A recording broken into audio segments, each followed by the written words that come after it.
1967년도 대통령 연두 교서 세 번째 시간입니다.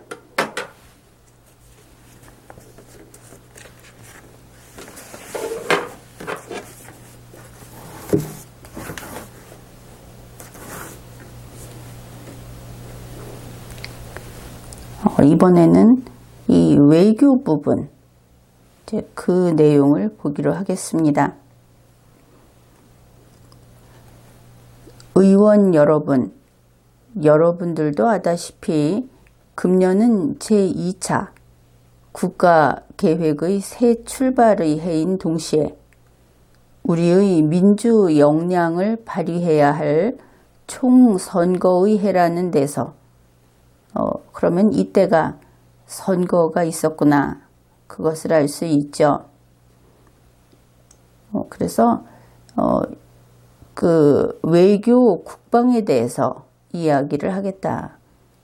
그런데 요즘과 아주 비슷한 부분이 있습니다. 정부는 우리나라가 그 개막에 능동적으로 기여한 태평양 시대의 주역이라는 긍지와 사명을 지니고 이 지역 국가들과 협력의 유대를 강화하여 아시아 태평양 공동사회의 건설을 더욱 촉진하고 공동의 안전과 번영을 추구하는 데 힘쓸 것이다. 현재 미국의 입장에서도 보면은 이 자유세계에서는 아시아 태평양의 공동사회 건설, 또 자유롭고 공정하고 그런 아시아 태평양을 이루려고 하는 점에서 50여 년 전 그때하고 비슷하다, 그것을 알 수 있죠. 그런데 이 태평양 시대라고 하는 데서 이 작은 대한민국이 주역을 맡았다.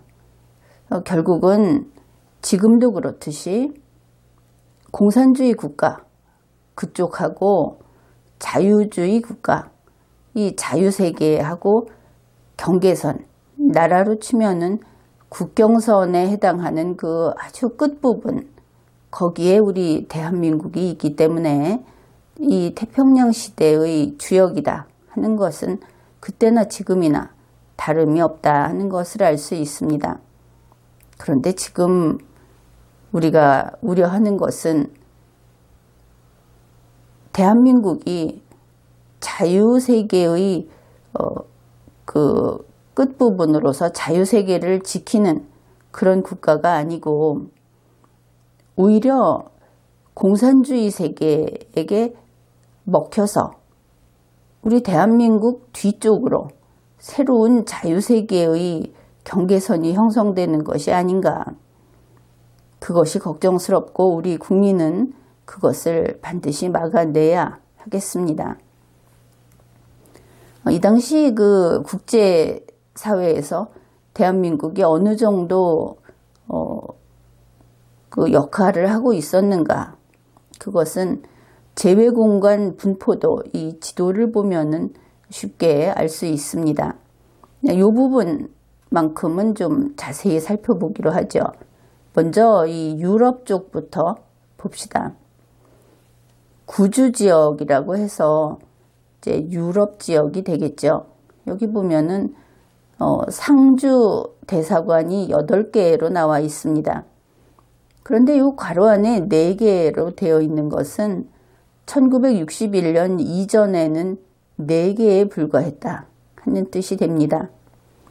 대표부는 2개가 됐고 61년 이전에는 1개였다. 겸임대사관, 이것이 지금 10개로 되어 있죠. 그런데 61년 이전에는 2개였다. 이것을 알 수 있습니다. 그 다음에 이제 아프리카 쪽을 봅시다. 이렇게 합쳐서 아프리카 중동 지역, 상주 대사관이 7개, 67년 현재 7개, 61년 이전까지는 1개, 나머지는 동일했습니다. 겸임대사관 15개, 총영사관 1개. 앞에서 영사관 안 봤는데 이제 그 정도 되고, 아주 지역, 이제 여기가 우리 그 아시아 지역이 되겠죠.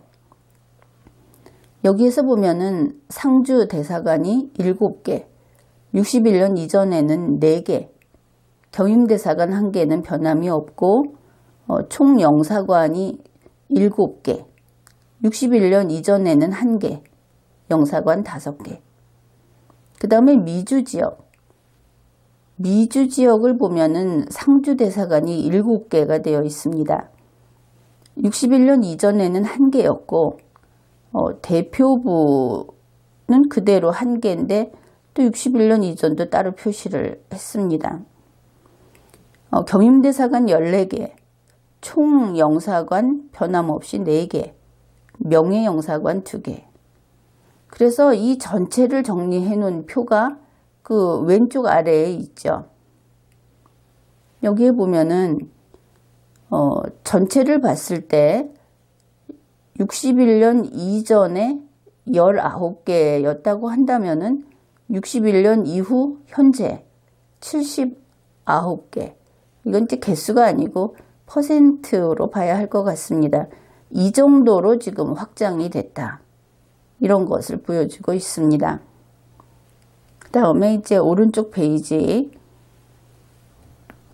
이것은 미국에 있는 유엔 총회 건물 전경이라고 합니다. 그리고 이제 아래쪽 사진. 이것은 이제 한국의 풍경이죠. 이 사진을 보면은 이 사진에 대한 설명이 뭐 현수막만 봐도 되기는 하겠죠. 한글로 존슨 미 합중국 대통령 각하 내외분 방한 이렇게 이제 환영 현수막이 걸려 있고 설명을 보면은 지난해 그랬으니까 1966년 10월 31일에 그 존슨 대통령 부부가 한국을 방문했다. 이렇게 됩니다. 이제 우리는 그냥 그림을 보기로 하죠. 여기 이 건물이 어디인 것 같습니까? 아주 좀 특이한 건물이죠.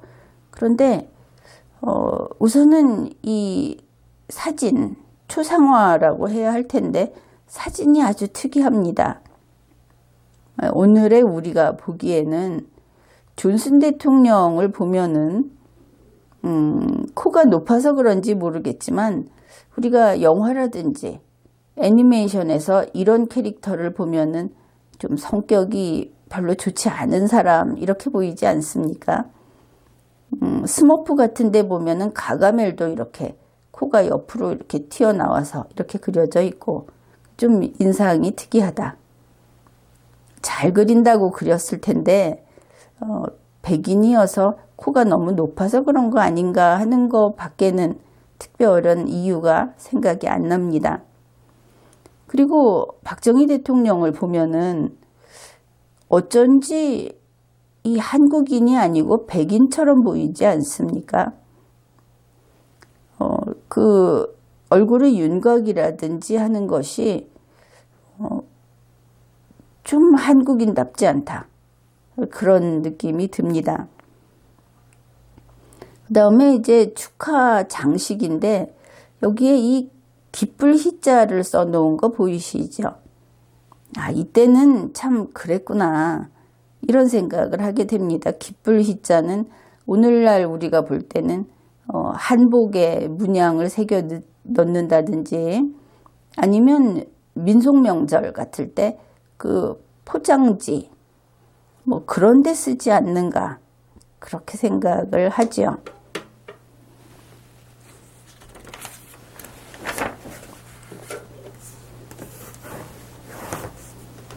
이제 국군 현대화 부분입니다. 이것은 읽어보기로 하죠. 한편 국방에 있어서는 제1차적으로 국군 장비의 보완과 현대화를 계속 서두르고 병원 장비의 양적, 질적 개선 강화를 도모하여 월남 파병 이전의 국방력 이상으로 증강 확보할 것이다. 또 대간첩 장비를 현대화하여 적의 간접 침략에 대비하고 어떠한 적의 기도도 이를 분쇄할 것이다.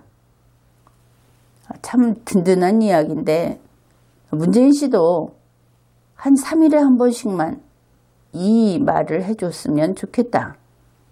우리 국민들 마음이 그럴 것이다. 그렇게 봅니다. 그리고 우리의 안전에 직결되어 있는 월남 전쟁에 대해서는 월남의 명예로운 평화가 쟁취될 때까지 그 전투력의 유지와 적절한 지원을 계속할 것이며 평정계획에도 적극 참여할 것이다.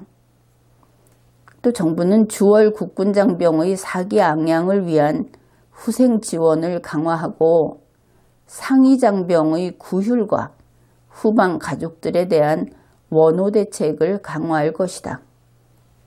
이렇게 말을 했습니다. 그런데 이때 보면은 국제기구를 이렇게 그림을 그려놨죠. 국제협력기구 도표. 그래서 이거를 보면은 오늘날 이 나토 북대서양조약기구라고 하는 것은 우리가 거의 잊고 지내고 있죠. 그런데 신냉전이 다시 살아나면서 그 시대가 이렇게 신냉전으로 접어들면서 다시 나토를 좀 바라보게 됩니다. 앞으로 어떻게 움직일 것인지. 그리고 우리가 좀 그 생소한 그런 것들이 많이 있습니다. 엔저스 이사회라는 것이 호주, 뉴질랜드, 미국이 이렇게 연결되어 있고 또 미주기구, 남미하고 미국을 묶어서 OAS 이런 그 국제기구들 표시가 되어 있는데 이제 머지않아 다시 이런 시대로 돌아가지 않을까. 이때는 그 반공 이렇게 이야기를 하면서 공산권에 대해서 방어를 하고 그렇게 했었는데 지금은 공산권이 그 자신들의 모습을 좀 숨기고 있죠. 중국 같은 경우에 사회주의 건설을 위해서 노력하겠다 하면서 궁극의 목표는 공산주의 맞습니다.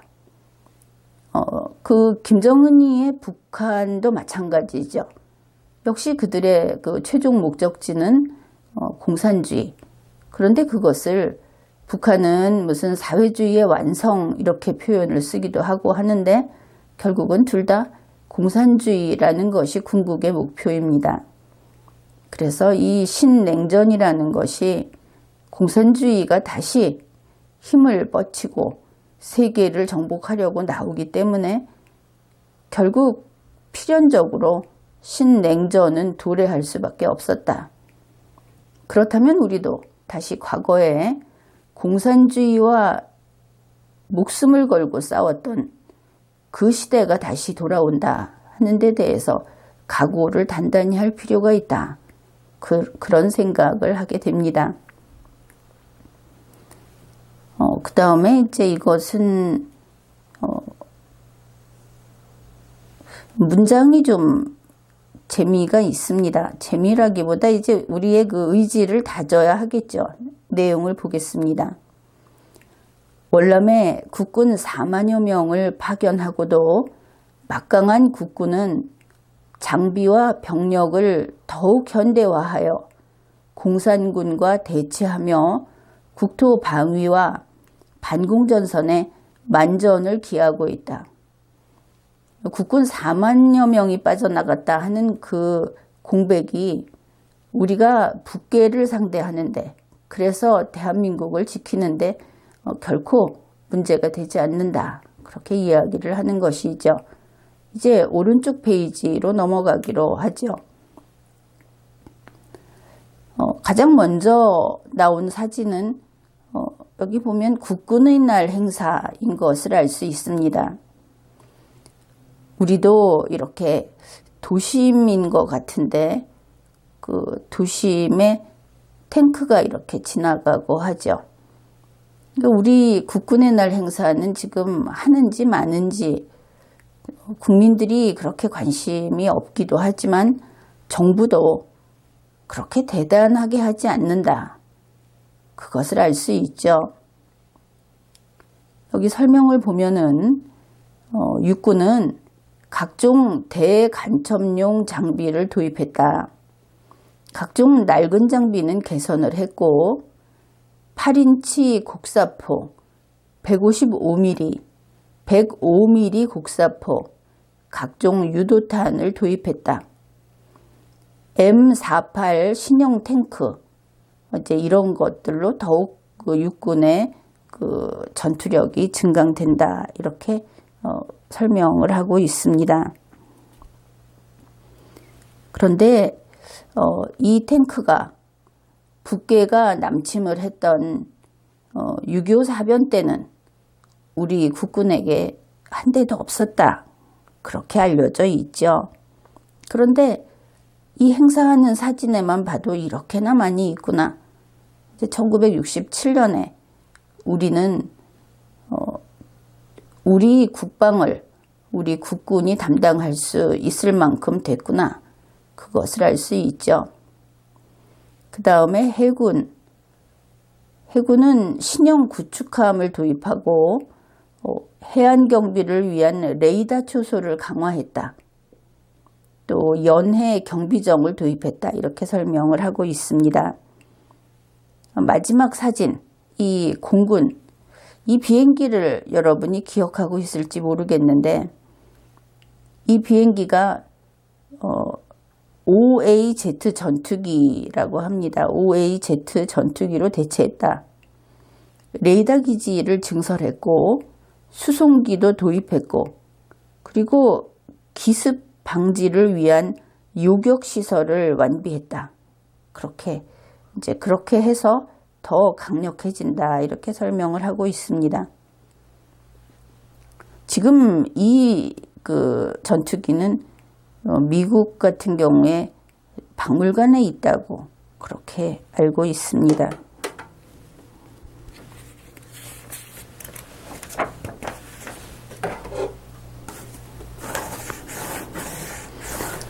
(1967년에도) 역시 물가 안정, 경제 성장 이것은 중요한 문제였던 것을 알 수 있죠. 현재 우리 한국은 문재인 정권은 이거 완전히 죽쓰고 있다. 그러면서도 국민에게 정직하게 모든 것을 이야기하지 않는 것 같다. 그렇게 생각을 하죠.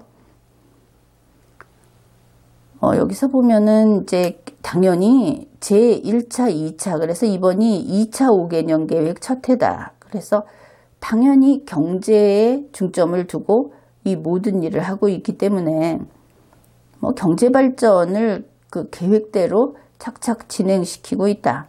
그것은 알 수 있죠.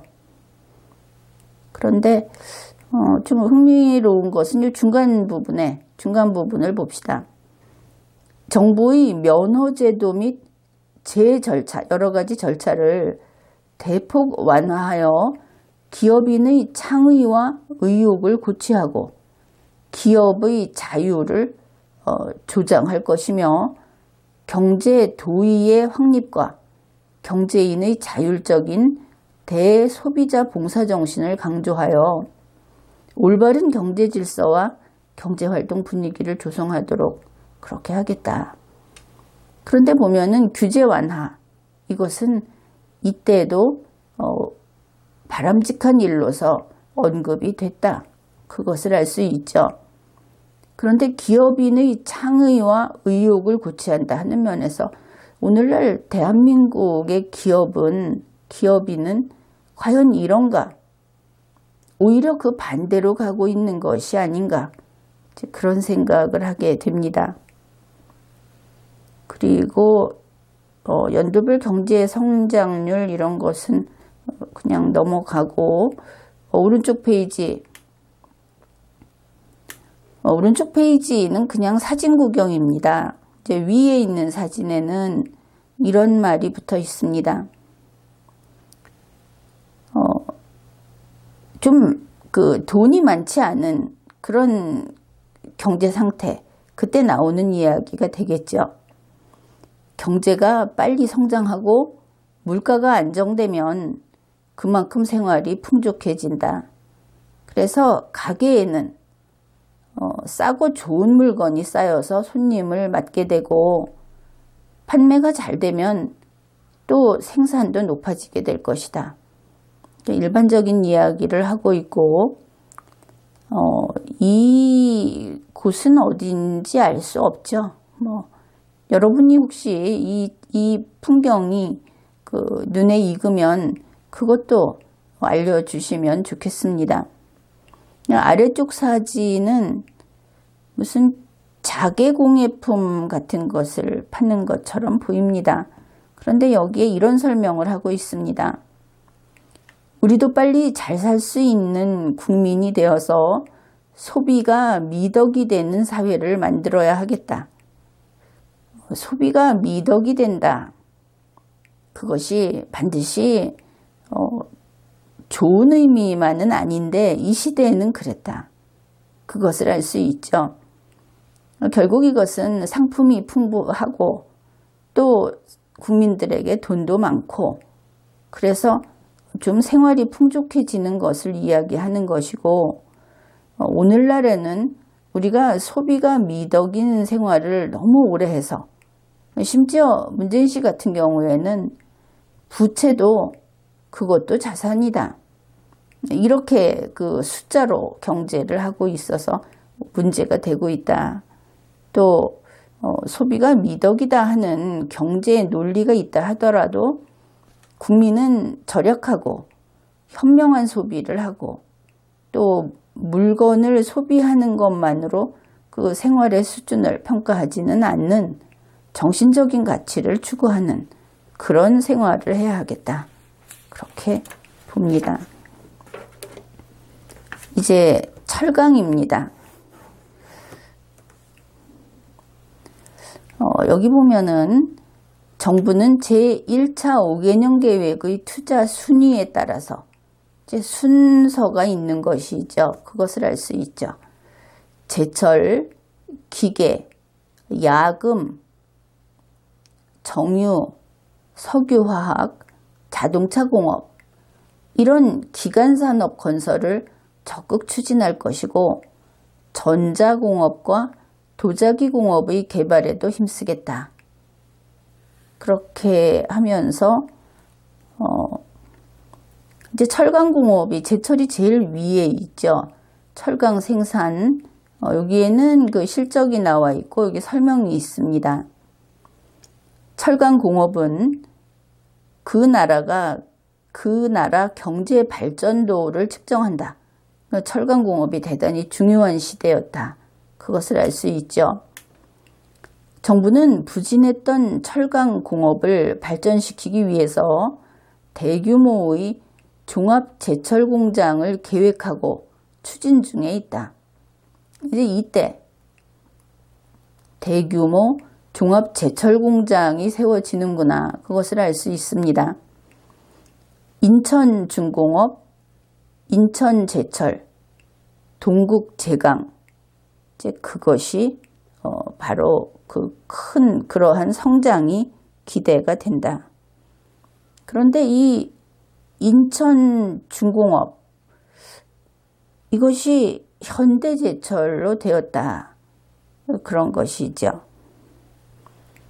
그 다음에 밑에 보면은 무슨 벽돌 같은 것 아래쪽 사진을 봅시다. 여기에 보면은 이게 무슨 벽돌처럼 보이는데 이게 벽돌이 아닙니다. 인천중공업에서 생산하는 강괴, 그러니까 한자 뜻을 보면 철강 덩어리 이렇게 되겠죠. 이것이 다시 여러 과정을 거쳐 제품화된다고 합니다.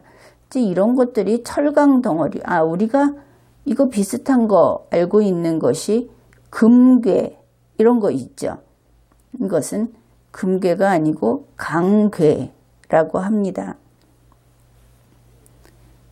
이제 오른쪽 페이지를 보기로 하죠. 보면은 뭐 굴뚝이 있는 사진도 있고 내내 같은 그런 사진 같죠. 여기에 보면은 풀밭에 버려진 채 녹슬던 삼화제철소의 굴뚝이 힘차게 연기를 뿜게 되었다. 아마 이게 이제 삼화제철소인 것을 알 수 있습니다. 그런데 이 삼화제철이라고 하는 것은 그 일제시대라고 하죠. 그 식민지 조선국 시대 그때부터 있던 그런 기업이고 이게 나중에 1993년에 포스코에 인수가 되고 그리고 박물관이 되었습니다.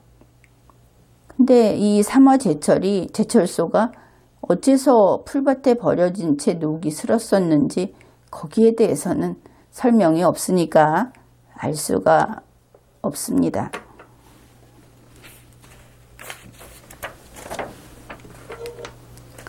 이제 중소기업으로 넘어갑니다. 중소기업 보면은 이 기업 숫자 이거부터 보기로 하죠. 중소기업이 98.5%고 나머지가 대기업이다. 그러니까 그런데 원래 그렇지 않습니까? 어떻든 뭐 그렇다고 합니다. 이제 첫 번째 있는 그림은 이게 진주라고 하죠. 국제 진주 박람회에서 1등을 차지해서 세계적으로 인기가 높아진 우리나라 인공진주 제품들. 그러면 인공진주군요. 천연진주가 아니고 이제 이런 것들이 중소기업에서 생산을 하는 것이다. 그것을 알 수 있죠. 이제 아래쪽 그림을 보면은 이게 이제 벽지라고 합니다. 갈포벽지는 일찍부터 외국에 수출되어 많은 외화를 벌어들이고 있다. 우리가 벽지도 수출을 했구나. 그것을 알 수 있죠. 갈포벽지라고 하는 것은 그 칡덩쿨의 그 껍질 그것을 삶아서 벽지를 만든다고 합니다. 그러면은 뭐 천연 소재라고 봐야 하겠죠. 그 다음에 이제 오른쪽 페이지 여기를 보면은 이게 알미늄판을 생산하는 장면이다. 알미늄은 가볍고 녹슬지 않아서 건재 혹은 집기용 이렇게 널리 쓰인다.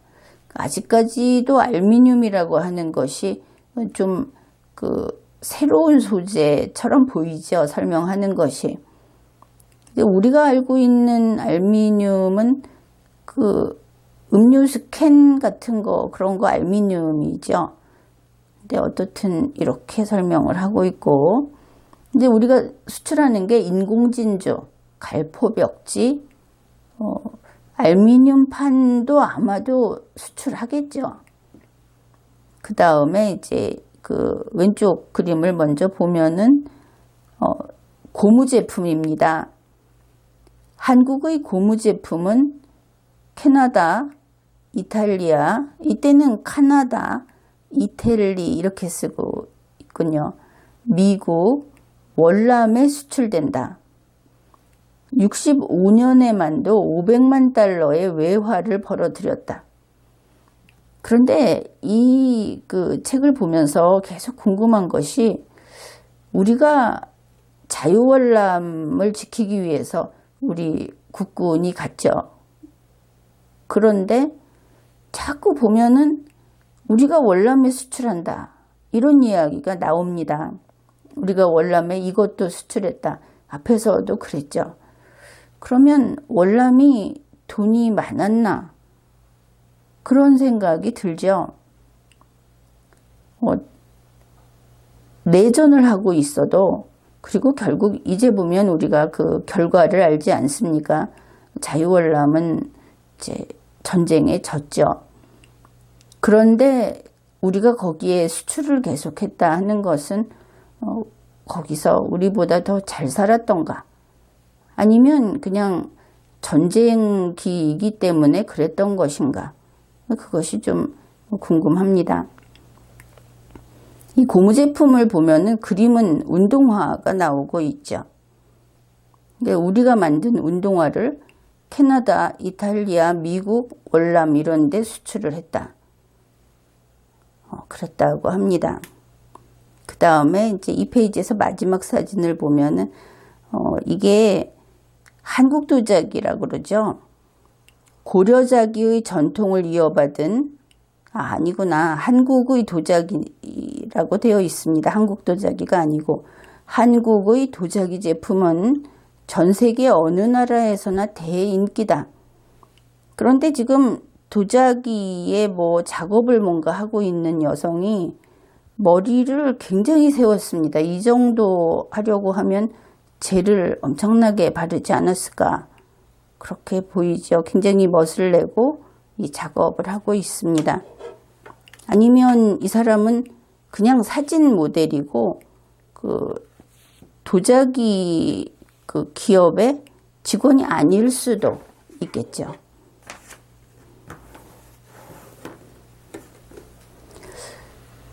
이 페이지에 보면은 중소기업의 융자, 투자 실적 이렇게 돼 있어서 투자와 융자를 이렇게 같이 써놨다.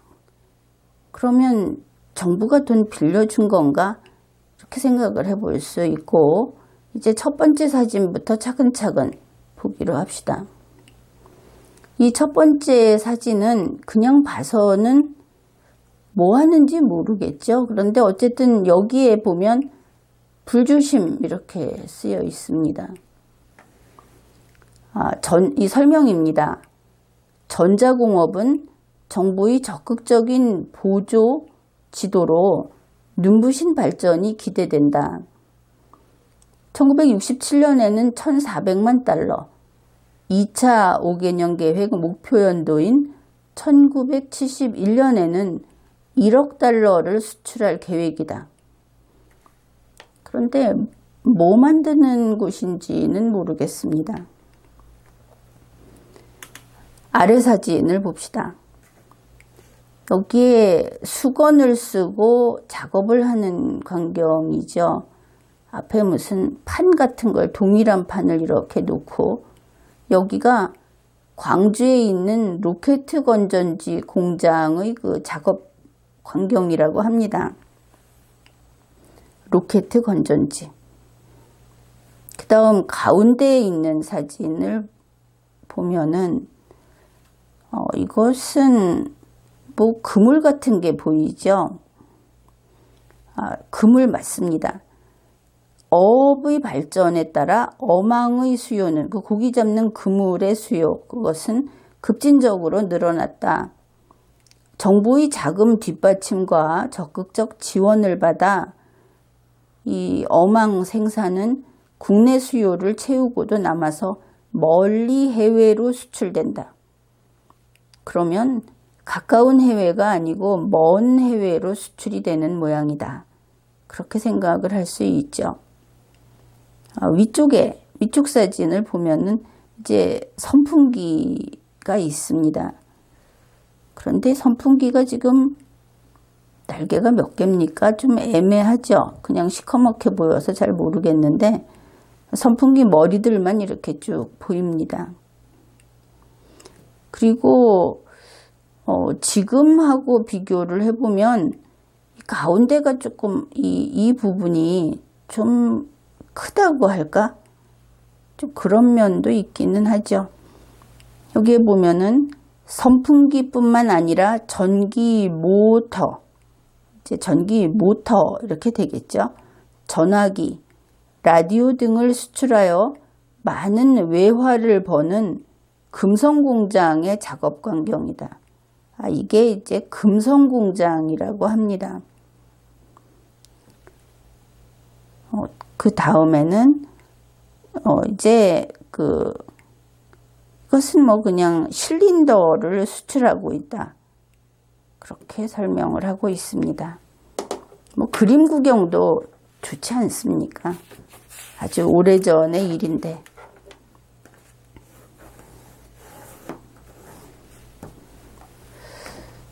여기 보면은 무슨 그 군인 같이 보이죠? 이 복장이. 아무튼 여기 그 미싱이 있습니다. 국산 재봉틀은 동남아는 물론 멀리 유럽에까지 수출이 된다고 합니다. 66년도에는 11만 대를 생산했고 67년도에는 20만 대를 생산할 계획이다. 그래서 이게 이제 수출이 되고 있다는 것이죠. 그 아랫사진. 사람들이 참 일을 열심히 하고 있구나. 그러면은 일자리도 많았던 모양이다. 뭐 이런 생각도 해볼 수 있고, 이 아랫사진은 이것은 이제 다른 겁니다. 그 공산품이 아니고 이게 근데 설명이 좀 다르죠. 정부의 중소기업 육성 방침에 따라 수출업체로 전환된 우뭇가사리 공장 포장 장면. 그럼 이게 뭡니까? 원래는 수출업체가 아니었다가 수출업체로 됐다 하는 것이죠.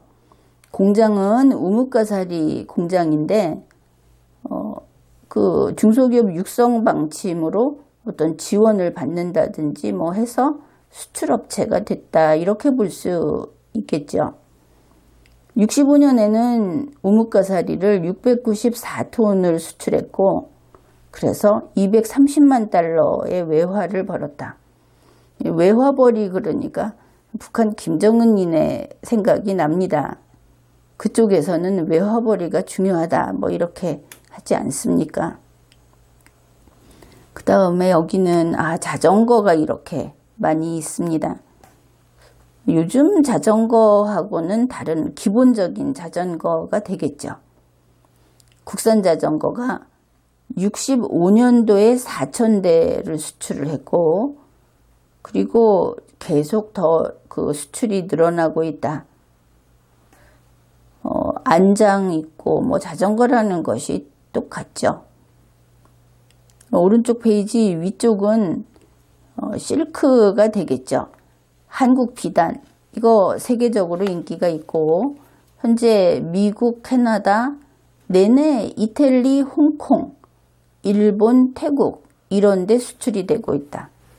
그런데 거기에 이거 희자, 아까 봤던 그 희자가 있고 이거는 거꾸로 됐는데 복자인가요? 아무튼 이렇게 이런 거를 새긴 게 수출이 되는구나.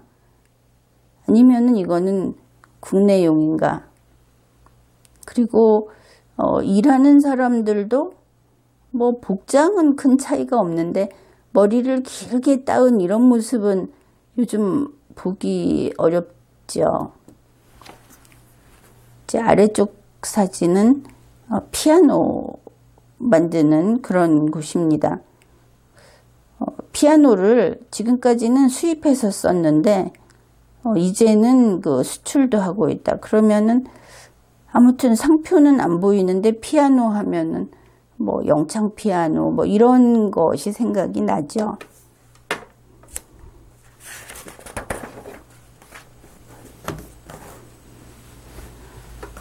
이제 수출입니다. 아까도 수출이 나오긴 나왔는데 이번에는 그 데이터 이런 것들이 나와 있습니다.